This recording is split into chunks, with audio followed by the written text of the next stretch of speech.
तो दोस्तों स्वागत है आप लोग का Q&A विद सत्ता में। दोस्तों अगर आप बिहार बीपीएससी की तैयारी कर रहे हैं तो दोस्तों आप लोगों के लिए मोस्ट इंपोर्टेंट 25 क्वेश्चन है जिनमें आपको हल करना और देखना आप कितने क्वेश्चन सही कर पा रहे हैं। तो दोस्तों आप लोग को आंसर पता है तो साथ साथ कमेंट करते चलिएगा और देखिएगा आप कितने स्कोर कर पा रहे हैं। तो चलिए दोस्तों क्वेश्चन नंबर पहला देखते हैं। निम्नलिखित में से किसी भी परिस्थिति में राष्ट्रपति शासन अधिकतम कितनी अवधि तक लागू किया जा सकता है। किसी भी राज्य में की बात करें तो कितने वर्ष तक अधिकतम लागू किया जा सकता है। तो दोस्तों ये कितने वर्ष तक, तो ये 3 वर्ष तक। कितना दोस्तों, 3 वर्ष तक ये अधिकतम लागू किया जा सकता है, वो भी दोस्तों 6 महीने के उपरांत में लागू किया जा सकता है। चलिए नेक्स्ट क्वेश्चन देखते हैं। हमारे देश के प्रथम राष्ट्रपति आपातकाल की घोषणा के समय कौन थे। दोस्तों राष्ट्रीय आपातकाल की घोषणा के समय प्रथम राष्ट्रपति कौन थे। दोस्तों आप लोग को आंसर पता है तो साथ साथ कमेंट करते चलिएगा। तो दोस्तों कौन थे ये, तो बीवी गिरी। कौन दोस्तों, बीवी गिरी थे जब दोस्तों राष्ट्रपति आपातकाल लगा था। दोस्तों चलिए नेक्स्ट क्वेश्चन देखते हैं। दोस्तों आपातकाल कहाँ से लिया गया, तो जर्मनी से लिया गया। कहाँ से दोस्तों, जर्मनी से लिया गया। नेक्स्ट क्वेश्चन है, निम्नलिखित में से किस संविधान संशोधन द्वारा सिक्किम को भारतीय राज्य संघ के 6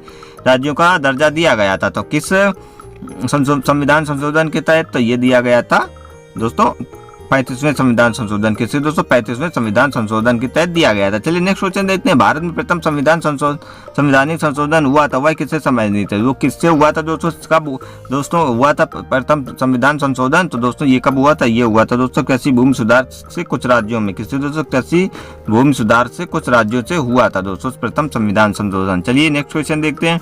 नेक्स्ट क्वेश्चन है, सॉफ्ट करेंसी से आप क्या समझते हैं। दोस्तों सॉफ्ट करेंसी से आप क्या समझते हैं, इसमें आप लोग को बताना है। दोस्तों आप लोग के इसी प्रकार से क्वेश्चन पूछे जाएंगे। आप लोगों ने अगर प्रीवियस ईयर का क्वेश्चन देखा, जो प्रीवियस ईयर का दोस्तों अभी जो वैकेंसी आई थी उसी में दोस्तों आप लोगों ने देखा होगा पेपर का लेवल क्या रहा है। तो चलिए दोस्तों इसका आंसर मैं बता देता हूँ। उस मुद्रा को कहते हैं जिसकी आपूर्ति मांग अपेक्षा अधिक हो, जिसकी आपूर्ति मांग की अपेक्षा अधिक हो, उसे दोस्तों सॉफ्ट करेंसी कहते हैं। चलिए नेक्स्ट क्वेश्चन देखते हैं।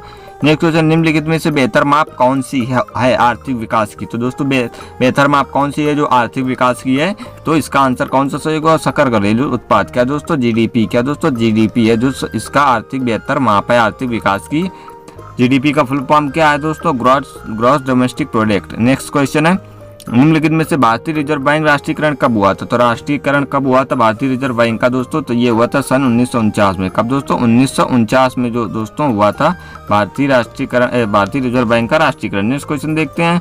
निम्नलिखित में से भारतीय रुपए का 2 चरणों में अवमूल्यन किस वर्ष किया गया था। तो किस वर्ष किया गया था, तो ये किया गया था सन 1991 में। कब, सब 1991 में किया गया था। चलिए नेक्स्ट क्वेश्चन देखते हैं। आप लोग को आंसर पता है साथ साथ कमेंट करते चलिएगा। निम्नलिखित में से भारत में सर्वप्रथम दक्षिण पश्चिमी मानसून किस राज्य में प्रवेश करता है। तो किस राज्य में प्रवेश करता है, तो ये प्रवेश करता है केरल में। कहाँ पर दोस्तों, केरल में प्रवेश करता है। चलिए नेक्स्ट क्वेश्चन देखते हैं। नेक्स्ट क्वेश्चन देखते हैं। निम्नलिखित में से किस नाम से पुकारा जाता है। दोस्तों निम्नलिखित में से किस नाम से पुकारा जाता है चंद्रमा और पृथ्वी के बीच स्थित अंतरिक्ष को। तो चंद्रमा और पृथ्वी के बीच स्थित अंतरिक्ष को किस नाम से पुकारा जाता है, ये आप लोग को बताना है। तो ये पुकारा जाता है सिसलूनर से। किसको दोस्तों, सिसलूनर के नाम से पुकारा जाता है। चलिए नेक्स्ट क्वेश्चन देखते हैं। निम्नलिखित में से भारतीय संविधान में सर्वोच्च न्यायालय की व्यवस्था किस देश से संविधान से लिया गया है। तो किस देश से लिया गया है सर्वोच्च न्यायालय की व्यवस्था, तो ये लिया गया है दोस्तों अमेरिका से। कहाँ तक दोस्तों लिया गया, अमेरिका से, यूएसए से लिया गया है। चलिए नेक्स्ट क्वेश्चन देखते हैं।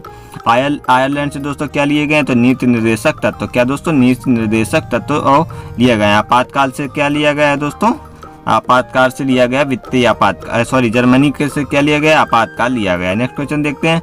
निम्नलिखित में से जर्मनी के वीमर संविधान से भारतीय संविधान के लिए क्या लिया गया। तो दोस्तों कहाँ से क्या लिया गया है, जर्मनी से। तो ये दोस्तों क्या लिया गया है, तो ये आप लोग को पता होगा क्या, राष्ट्रपति की आपातकालीन शक्तियां यहाँ से लिए गई जर्मनी से। नेक्स्ट क्वेश्चन है, निम्नलिखित में से 8वीं अनुसूची में क्या शामिल है। तो 8वीं अनुसूची में क्या दोस्तों, 8वीं अनुसूची में दोस्तों भारत की राष्ट्रीय भाषाओं की सूची है। क्या दोस्तों, राष्ट्रीय भाषाओं की सूची अपनी कितनी भाषाएं दोस्तों, 22 भाषाएं हैं अपनी सूची, मतलब भारत देश में। निम्नलिखित में से संविधान में 22 भाषाएं। निम्नलिखित में राज्य का दर्जा हिमाचल प्रदेश को कब प्रदान किया गया था। तो हिमाचल प्रदेश को राज्य का दर्जा कब मिला था, तो ये मिला था दोस्तों कब, 1971 में। कब दोस्तों, 1971 में ये मिला था। चलिए नेक्स्ट क्वेश्चन देखते हैं।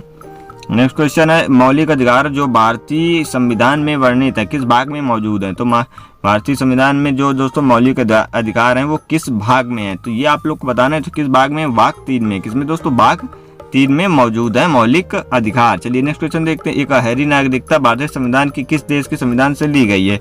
तो किस संविधान से ली गई है गहरी नागरिकता, तो दोस्तों ये ली गई है दोस्तों ब्रिटेन से। कहाँ से दोस्तों? ब्रिटेन से ली गई है। एकल नागरिकता जो है भारत में एकल नागरिकता है। चलिए नेक्स्ट क्वेश्चन देखते हैं। किसी कैदी को न्यायालय के सामने प्रस्तुत करवाने के लिए भारत के नागरिकों को किस रिट की जरूरत पड़ती है? तो दोस्तों किस रिट की जरूरत पड़ती है? तो इस दोस्तों बंदी प्रत्यक्षीकरण की रिट की जरूरत पड़ती है। किसकी? बंदी प्रत्यक्षीकरण की।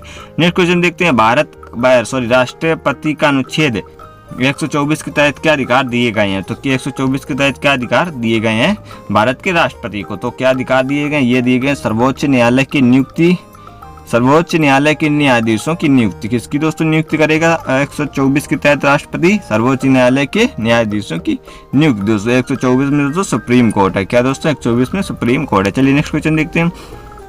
एक संसद में उच्च सदन राज्यसभा को कहा जाता है। तो राज्यसभा की बैठकों की अध्यक्षता कौन करता है? तो कौन दोस्तों राज्यसभा की बैठकों की अध्यक्षता करता है? दोस्तों उपराष्ट्रपति। दोस्तों कौन? उपराष्ट्रपति। यह दोस्तों राज्यसभा का उपसभापति होता है। क्या दोस्तों? उपसभापति होता है। चलिए नेक्स्ट क्वेश्चन देखते हैं। नेक्स्ट क्वेश्चन है। निम्न सदन लोकसभा को कहा जाता है। लोकसभा के अध्यक्ष का चुनाव कौन कराता है? तो लोकसभा के अध्यक्ष का चुनाव कौन कराता है? तो ये लोकसभा के सदस्य। कौन दोस्तों? लोकसभा के सदस्य कराते हैं। चलिए नेक्स्ट क्वेश्चन देखते हैं। भारतीय संविधान में नियंत्रण एवं महालेखा परीक्षक की नियुक्ति का उल्लेख किस अनुच्छेद के अंतर्गत है? तो किस अनुच्छेद के अंतर्गत है दोस्तों? तो ये है किस अनुच्छेद के अंतर्गत? ये अनुच्छेद 148। किसके? अनुच्छेद 148 के अंतर्गत है। कौन दोस्तों? नियुक्ति उल्लेख नियंत्रण एवं महालेखा परीक्षा। कौन दोस्तों? सीजीए। कौन? सीजीए है दोस्तों। किसके अंतर्गत? अनुच्छेद 148 के अंतर्गत। नेक्स्ट क्वेश्चन देखते हैं। निम्नलिखित में से भारतीय संविधान के अनुसार संयुक्त प्रवर समिति के सदस्य हैं। कितने सदस्य हैं संयुक्त प्रवर्तक समिति के सदस्य हैं दोस्तों? तो ये कितने हैं? तो ये 45। कितने दोस्तों? 45 है, 45। चलिए नेक्स्ट क्वेश्चन देखते हैं। निम्नलिखित में से जब राष्ट्रपति और उपराष्ट्रपति के दोनों के पद खाली रहते हैं तो वह भारतीय संविधान के अनुसार उनमें काम कौन कर सकता है? तो दोस्तों कौन कर सकता है? जब राष्ट्रपति और उपराष्ट्रपति दोनों के पद खाली हों तो भारत के मुख्य न्यायाधीश। कौन दोस्तों? भारत के चीफ ऑफ जस्टिस दोस्तों उसकी अध्यक्षता कर सकते हैं। भारत के राष्ट्रपति और जब उपराष्ट्रपति दोनों के पद खाली हों तो अनुसार काम कर सकते हैं। किसके? भारत के मुख्य न्यायाधीश। नेक्स्ट क्वेश्चन देखते हैं। अनुच्छेद 163 में किसका उल्लेख किया गया है? तो अनुच्छेद 163 में किसका उल्लेख किया है?